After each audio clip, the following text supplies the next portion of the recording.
What is international law? International law defines the legal responsibilities of states in their conduct with each other and their treatment of individuals within state boundaries. Its domain encompasses a wide range of issues of international concern, such as human rights, disarmament, international crime, refugees, migration, problems of nationality, the treatment of prisoners, the use of force, and the conduct of war, among others. It also regulates the global commons, such as the environment and sustainable development, international waters, outer space, global communications, and world trade. Examples of international law. The 1969 Vienna Convention on the Law of Treaties entered into force on the 30th day following the submission of the 35th Instrument of Ratification. Another example, the 1982 United Nations Convention on the Law of the Sea entered into force 12 months after the date of deposit of the 60th Instrument of Ratification or Accession. What happens if an international law is violated? If a nation violates international law, the other countries or organizations can take action that could include economic sanctions, severance of diplomatic relations, boycotts, and in extreme measure, war. Violations can also be resolved through armed conflict, however, most can be settled peacefully. Sources of international law: international customs, treaties and international agreements, international organizations. International customs. Customary international law is an aspect of international law involving the principle of custom. Along with general principles of law and treaties, custom is considered by the International Court of Justice, jurists, the United Nations, and its member states to be among the primary sources of international law. Examples include various international crimes. A state violates customary international law if it permits or engages in slavery, torture, genocide, war of aggression, or crimes against humanity. Just cogans and customary international law are not interchangeable.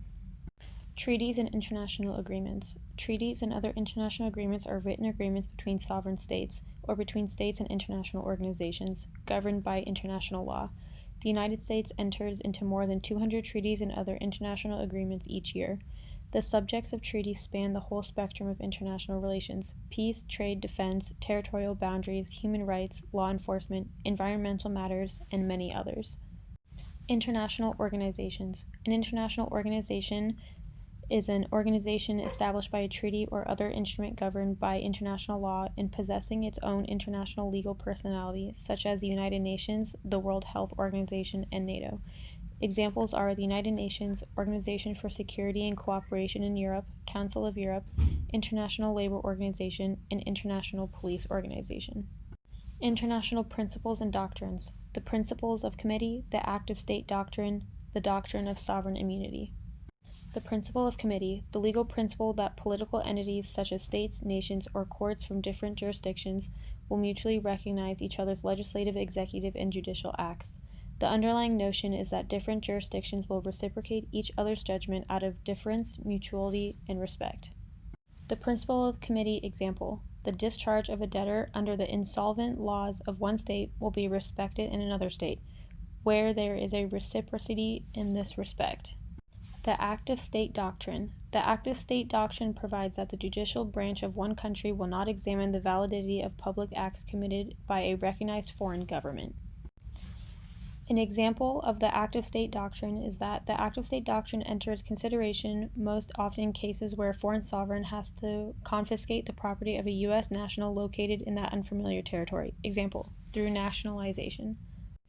The doctrine of sovereign immunity. The term sovereign immunity refers to a ruling body such as the U.S. government being immune from civil lawsuits or criminal prosecution.